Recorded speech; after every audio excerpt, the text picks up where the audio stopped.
Time now for our regular Friday look back into the CBC Archives. Tonight our video is from 1990, a time well before smartphones and tablets or even flip phones, when cell phones were just becoming popular and people were talking about how secure they really were to use. Here from 26 years ago is Ian Hannamansing.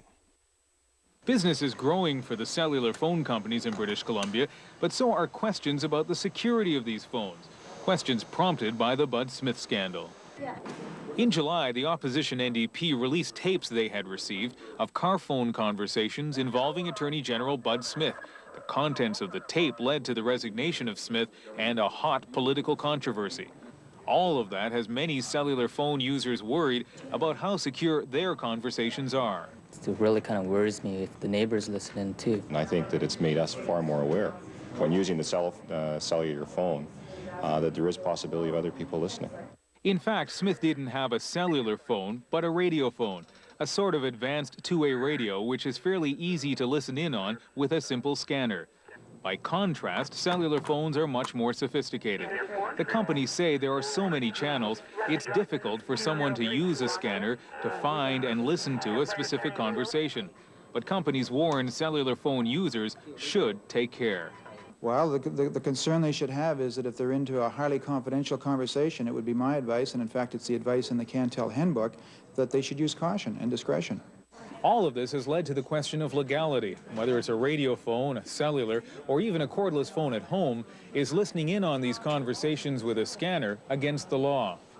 In the criminal code, eavesdropping on phone conversations is prohibited if it's reasonable for the originator to expect it will not be intercepted. It's not spelled out if that applies to portable phone conversations. And the federal government says the issue is so unclear, it isn't sure what the answer is. The BC and Alberta governments looked at the issue in light of the Bud Smith affair and concluded that in some particular circumstances, intercepting these conversations might be illegal. That conclusion led the Deputy Attorney General of BC to issue this warning about cellular phone calls.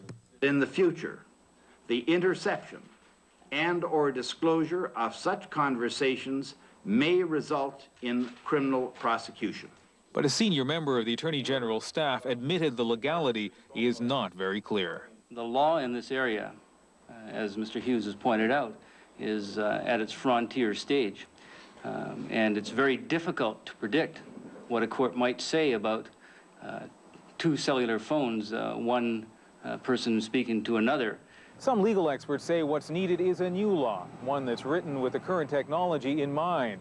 But unless that happens, or until there's a major case on the issue, it seems that the legality of intercepting portable phone conversations is still up in the air.